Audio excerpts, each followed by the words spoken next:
Bien, esto lo dejó asombrado, aunque sin razón, y protestó diciendo que aún tenía muchas cosas que decirme, de cosas y tipos que yo podía matar y que me causarían una muerte súbita, y de lugares en el mundo a los que jamás tenía que ir, y más por el estilo. Un absurdo que apenas pude tolerar. Pero no tenía tiempo para él. Las luces del hogar del superintendente estaban encendidas en casa de los Frenier aquella noche.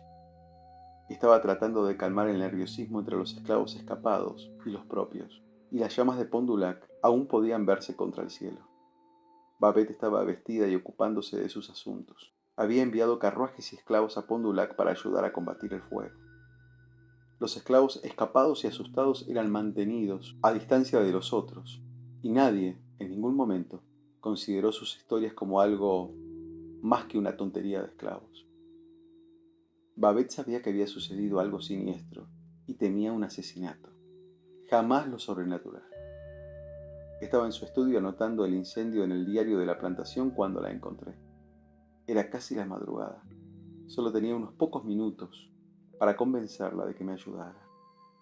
Primero le hablé, negándome a que se diera vuelta, y ella me escuchó con calma. Le dije que debía tener una habitación para descansar. Nunca te he hecho daño. Ahora te pido una llave y tu promesa de que nadie tratará de entrar en ese cuarto hasta la noche. Entonces te lo contaré todo. Yo ya estaba casi desesperado. El cielo estaba palideciendo. Lestat estaba en el huerto con los ataúdes. «¿Pero por qué has venido a verme a mí esta noche?», me preguntó. «¿Y por qué no?», le dije. «¿Acaso no te ayudé en el momento más crítico, en que más necesitabas guía? Cuando tú sola eras la fuerte entre aquellos que eran débiles y que dependían de ti. ¿No te di buenos consejos en 2 oportunidades? ¿Y no he cuidado de tu felicidad desde entonces?». Podía ver la figura de Lestat en la ventana. Estaba presa del pánico. «Dame esa llave», insistí. «No permitas que nadie entre hasta la caída del sol. Te juro que jamás te haré daño». «¿Y si no lo hago? Si creo que tú eres un emisario del demonio», dijo ella entonces, y quiso volver la cara. Alcancé la vela y la apagué. Me vio de pie dando la espalda a la ventana gris. «Si no lo haces y crees que soy un emisario del demonio, moriré», dije. «Dame esa llave. Podría matarte ahora si quisiera. ¿No es así?». Y me acerqué a ella y me mostré de cuerpo entero. Ella dio un respingo y un paso atrás y se agarró al brazo del sillón. «Pero no lo haría. Prefiero morir a matarte. Y moriré si no me das esa llave como te ruego». Lo logré. No sé qué pensó, pero me dio una de las grandes habitaciones a la cena donde se añejaba el vino. Y estoy seguro de que nos vio a mí y a Lestat llevando los ataúdes. No solo cerré la puerta con llave, sino que levanté una barricada. Lestat estaba levantado cuando me desperté al siguiente atardecer. Entonces ella cumplió su palabra. Sí, solo que había hecho algo más. No solo había respetado nuestra puerta cerrada, sino que la había vuelto a cerrar desde afuera. ¿Y la historia de los esclavos, ella las había oído? Así fue. No obstante, Lestat fue el primero en notar que estábamos encerrados. Se enfureció. Había pensado irse a Nueva Orleans lo antes posible. Ahora sospechaba de mí. «Solo te necesitaba cuando mi padre vivía», dijo, y trató desesperadamente de encontrar una salida. En lugar era una mazmorra. «Ahora no te voy a tolerar nada, te lo advierto». Ni siquiera quería darme la espalda. Me quedé sentado tratando de oír las voces en la habitación de arriba, deseando que se callara, sin quererle confiar en ningún instante mis sentimientos por Babette o mis esperanzas. Asimismo pensaba en otra cosa. Me preguntaste sobre sentimientos y frialdad. Uno de sus aspectos, distanciamiento y sentimiento, debería decir, es que puedes pensar 2 cosas al mismo tiempo. Puedes pensar que no estás seguro y que puedes morir, y puedes pensar en algo muy abstracto y remoto. Y eso fue exactamente lo que me sucedió. En ese momento yo pensaba en silencio y con profundidad en la amistad sublime que podríamos haber tenido con Lestat. Qué pocos impedimentos podría haber habido y todo lo que podríamos haber compartido. Quizá la proximidad de Babette fue lo que me hizo pensar en eso, porque ¿cómo podría realmente haber conocido a Babette, salvo, por supuesto, de una sola manera definitiva? Tomarle la vida, unirme a ella en un abrazo mortal, cuando mi alma se uniría con su corazón y se nutriría de él. Pero mi alma quería conocer a Babette sin mi necesidad de matar, sin robarle todo el aliento de su vida, toda gota de sangre. Pero Lestat, ¿cómo podríamos habernos conocido de haber sido él un hombre de carácter? Un hombre, aunque solo fuera de algunos pensamientos. Las palabras del anciano volvieron a mí. Lestat, un alumno brillante, un amante de los libros que habían sido quemados. Yo solo conocía a Lestat, que despreciaba mi biblioteca, que la llamaba una pila de polvos, que ridiculizaba constantemente mis lecturas, mis meditaciones. Me di cuenta entonces de que la casa se aquietaba. De tanto en tanto sonaban unos pasos y crujían los tablones, por cuyas hendiduras se filtraba una claridad fantástica y real. Podía ver al Lestat tocando las paredes de ladrillo con su duro rostro de vampiro convertido en una máscara retorcida de frustración humana. Yo estaba seguro de que ahora debíamos separarnos, de que, si fuera necesario, yo debía poner un océano entre los dos. Y me di cuenta de lo que había tolerado todo ese tiempo debido a mis dudas. Me engañé pensando que me quedaba por el anciano y por mi hermana y su marido. Me quedé con Lestat porque temía no conocer secretos esenciales que, como vampiro, yo solo debía descubrir. Y, lo que es más importante, pensé que él era el único de mi especie que yo conocía. Jamás me había contado su conversión en vampiro o dónde podía encontrar a alguien de mi especie. Entonces me afligía mucho. Del mismo modo que lo había hecho durante 4 años. Lo odiaba y quería abandonarlo. Sin embargo, ¿podía hacerlo? En el interior, mientras yo pensaba todo esto, Lestat continuaba con sus diatribas. No me necesitaba, no iba a tolerar nada más, y mucho menos una amenaza de Lofrenier. Teníamos que estar listos para cuando se abriera esa puerta. Recuerda, me dijo finalmente, velocidad y fortaleza. Y el miedo. Recuerda siempre dar miedo. Ahora no seas un sentimental. Nos harás perder todo. ¿Quieres continuar a solas después de esto? Le pregunté. Quería que él dijese que sí. Yo no tenía la valentía. O al menos no conocía mis sentimientos. Quiero ir a Nueva Orleans, dijo. Simplemente te advertía que no te necesito más. Pero para escapar de aquí nos necesitamos. Ni siquiera sabes empezar a usar tus poderes. No tienes un sentido innato de lo que eres. Usa tus poderes persuasivos si viene esa mujer. Pero si viene acompañada de otro, entonces prepárate a actuar como lo que eres. ¿Qué soy? Le pregunté. Porque eso nunca me había parecido tan misericordioso como en ese momento. ¿Qué soy? Él se disgustó totalmente. Se llevó las manos a la cabeza. Prepárate, dijo ahora, haciendo relucir sus magníficos dientes. A matar. De improviso, miró los tablones del techo. Se van a dormir. ¿Los oyes? En un silencio prolongado, Lestat seguía caminando y yo continuaba sentado allí meditando, devanándome los sesos acerca de lo que debía hacer o decirle a Babette, o, aún más profundamente, buscar la respuesta a una pregunta más difícil. ¿Qué sentía yo por Babette? Después de largo rato, una luz relumbró debajo de la puerta. Lestat estaba a punto de saltar encima de quien apareciera. Era Babette, que entró sola, con una lámpara. No vio a Lestat, que se quedó detrás de ella y mirándome fijamente. Jamás la había visto como entonces. Tenía el pelo arreglado para acostarse y era una masa de ondas oscuras detrás de su camisón blanco. Y su cara estaba llena de tensión y terror. Esto le daba una apariencia febril, y sus grandes ojos castaños parecían aún más intensos. Como te he dicho, yo amaba su fortaleza y su honestidad, la grandeza de su alma. y no sentía pasión por ella tal como podrías sentirla tú, pero la encontré más atractiva que ninguna mujer que conociera en mi vida mortal. Incluso en el severo camisón, sus brazos y sus pechos eran redondos y suaves, y más me pareció un alma fascinante vestida que una carne rica y misteriosa. Yo, que soy duro y preciso y concentrado en un solo propósito, me sentía atraído irresistiblemente por ella. Sabiendo que solo culminaría en la muerte, me alejé un instante, preguntándome si cuando miraba a mis ojos ella los encontraba muertos y exánimes. Tú eres quien se acercó anteriormente a mí, dijo ella, como si no hubiera estado segura. Y eres el amo de Pont du Lac, lo eres. Yo sabía cuando ella habló que debía de haber oído las historias más generosas sobre la noche anterior y que no me sería posible convencerla de ninguna mentira.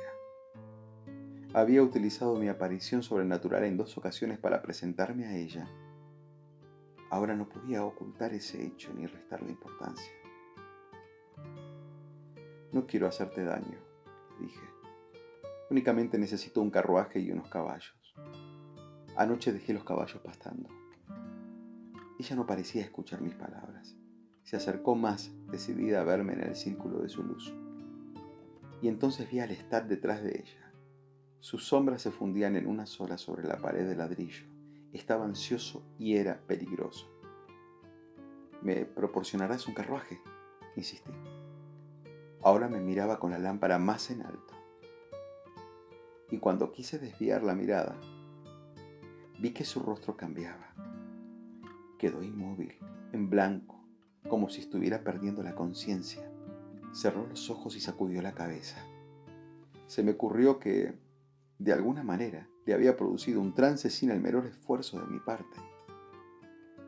¿Quién eres?, susurró. Vienes del infierno. Venías de parte del demonio cuando llegaste ante mí. ¿El demonio?, le contesté.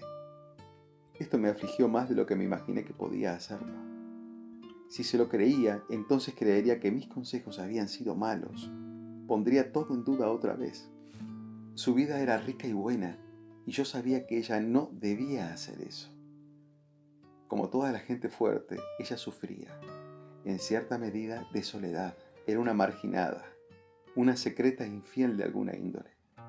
Y el equilibrio en que vivía podía trastocarse si ponía en duda su propia bondad.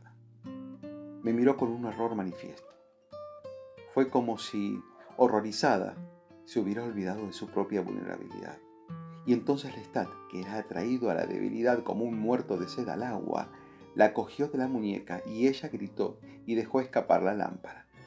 Las llamas se esparcieron sobre el petróleo derramado y Lestat la empujó hacia la puerta abierta. «Consigue el carruaje», le dijo. «Lo consigues ahora mismo y los caballos también. Estás en peligro mortal. No hables de demonios». Apagué las llamas con los pies y seguí a Lestat gritándole que la dejara. Él la sujetaba por la muñeca y ella estaba furiosa. «Despertarás a toda la casa si no te callas», me dijo él. «Y yo la mataré. Consigue el carruaje. Llévanos. Habla con el chico del establo», le dijo sacándola por la fuerza al aire libre.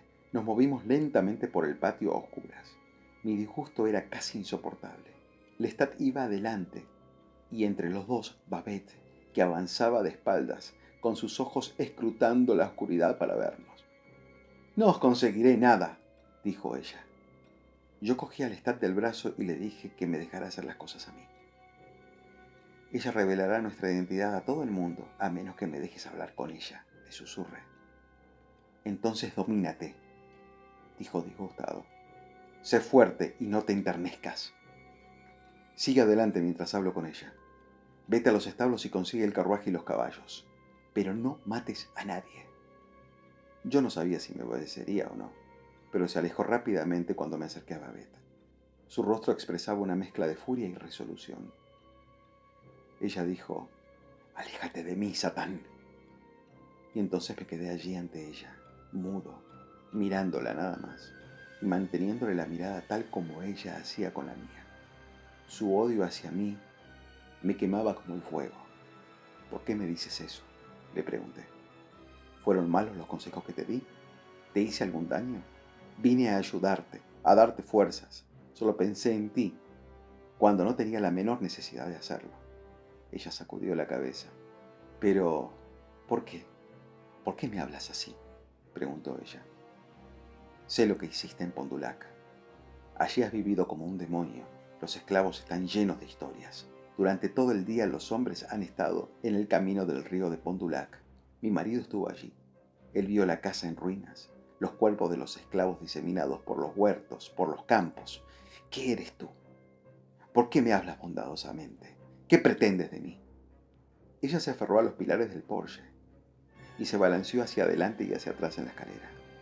Algo se movió arriba en la ventana iluminada. Ahora no te puedo dar las respuestas, le dije. Créeme cuando te digo que vine a ti con la única intención de hacer el bien, y que anoche no te habría traído preocupaciones ni problemas de haber podido evitarlo. El vampiro se detuvo. El muchacho quedó con el cuerpo hacia adelante y los ojos muy abiertos. El vampiro estaba helado con la mirada en blanco, hundido en sus propios pensamientos, en sus recuerdos. Y súbitamente, el joven bajó la mirada como si fuera el acto respetuoso que correspondía hacer. Volvió a mirar al vampiro y luego desvió sus ojos, con el rostro tan compungido como el del vampiro. Y entonces empezó a decir algo, pero se detuvo.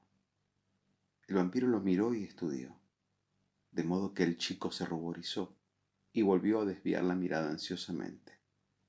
Pero levantó sus ojos y miró entonces los del vampiro. Tragó saliva, pero le mantuvo la mirada. ¿Es esto lo que quieres?, susurró el vampiro. ¿Es esto lo que quieres oír? Sin hacer ruido, apartó su silla y caminó hasta la ventana. El muchacho se quedó como de piedra, mirando sus anchos hombros y la larga capa. No me contestas. No te estoy dando lo que quieres, ¿verdad? Querías una entrevista, algo para la radio. Eso no tiene importancia. Tiraré la cinta si usted los quiere. El muchacho se puso en pie. No puedo decir que comprendo todo lo que usted me dice. Sabría que estoy mintiendo si se lo dijera. Por tanto, ¿cómo le puedo pedir que continúe salvo para decir que lo que comprendo es diferente de todo lo que haya comprendido antes? Dio un paso en dirección al vampiro. Este parecía estar mirando la calle Divisadero. Entonces giró la cabeza lentamente y miró al joven y sonrió. Su rostro estaba sereno y casi afectuoso, y el entrevistador, de improviso, se sintió incómodo. Se metió las manos en los bolsillos y volvió a la mesa. Luego miró vacilante al vampiro y dijo: ¿Podría continuar, por favor? El vampiro dio media vuelta con los brazos cruzados y se apoyó en la ventana. ¿Por qué?, preguntó. El muchacho no supo qué contestar. Porque quiero escucharle, se encogió de hombros. Porque quiero saber exactamente lo que sucedió. Muy bien, dijo el vampiro con la misma sonrisa bailoteándole en los labios. Regresó a su silla y se sentó frente al muchacho. Cambió un poco la posición del magnetófono y dijo: un aparato maravilloso, realmente. Pues permite que continúe. Debes comprender que lo que entonces sentía por Babette era un deseo de comunicación más fuerte que cualquier otro deseo que sentía, salvo por el deseo físico, de sangre. Era tan intenso que me podía hacer sentir las profundidades de mi capacidad de soledad. Cuando antes había hablado con ella, había habido una comunicación breve pero directa que era tan simple y satisfactoria como la de dar la mano a una persona, estrechársela, dejándola ir suavemente. Todo eso en un momento de gran necesidad o aflicción. Pero ahora estábamos confundidos. Para Babette yo era un monstruo, y eso me parecía espantoso, y hubiera hecho cualquier cosa para que cambiara de parecer. Le dije que los consejos que le había dado eran correctos, que ningún instrumento del demonio podía hacer algo correcto, aunque quisiera. Lo sé, me dijo, pero con eso ella quería decir que no podía confiar más en mí que en el mismo demonio. Me acerqué, pero ella retrocedió. Levanté la mano y ella se encogió, aferrándose a la barandilla. Pues bien, entonces dije sintiendo una profunda exasperación. ¿Por qué me protegiste anoche? ¿Por qué has venido a verme a solas? Lo que vi en su rostro era astucia. Tenía una razón, pero no me la revelaría de ningún modo. Le era imposible hablarme libre y abiertamente, brindarme la comunicación que yo deseaba. Me sentía afligido al mirarla. Ya era tarde, y yo podía ver y oír que Lestat había entrado en el sótano y retirado nuestros ataúdes. Y yo necesitaba irme, aparte de sentir otras necesidades. La necesidad de matar y de beber. Pero no era eso lo que me afligía, era algo más, algo mucho peor. Era como si esa noche fuera la única de miles de noches. Un mundo sin fin, una noche encorvándose sobre otra noche hasta hacer un gran arco del que no podía ver el final. Una noche en la que yo andaba bajo el frío y las estrellas insensibles. Pienso que desvié la mirada y me puse una mano sobre los ojos. De improviso me sentí débil y oprimido. Pienso que hacía algún sonido en contra de mi voluntad. Y entonces, en ese paisaje vasto y desolado de la noche, vi súbitamente una posibilidad que jamás había considerado, una posibilidad de la cual había huido, absorto como estaba con el mundo, con todos mis sentidos de vampiro, enamorado del color, la forma, el sonido, el canto y la suavidad y las variaciones infinitas. Babette se movía, pero no le presté atención. Sacaba algo del bolsillo y era su gran llavero. Subía los escalones. Déjala ir, pensé. La miré. Estaba inmovilizada en los escalones, mirándome con sus grandes ojos suspicaces. Había alcanzado la lámpara que colgaba de la pared y la tenía en sus manos mirándome, cogiéndola como a una cartera valiosa. ¿Piensas que yo vengo de parte del demonio?, le pregunté. Ella movió rápidamente los dedos de la mano izquierda alrededor de la manija de la lámpara y con la mano derecha hizo la señal de la cruz y pronunció las palabras latinas apenas audibles para mí. Su rostro emblanqueció y se arquearon sus cejas cuando no produjo el menor cambio debido a eso. ¿Esperabas que me deshiciera en una nube de humo?, le pregunté, acercándome, porque ahora la veía objetivamente debido a mis pensamientos. ¿Y a dónde me iría?, le pregunté. ¿Al infierno? ¿Al infierno de donde vine? ¿Con el demonio a quien represento? Me quedé al pie de la escalinata. Suponte que te diga que no sabes nada del demonio. Suponte que ni siquiera sabes si existe. En el paisaje de mis pensamientos, yo había visto al demonio. Y ahora yo pensaba en el demonio. Desvié la mirada. Ella no me escuchaba tal como tú ahora me escuchas.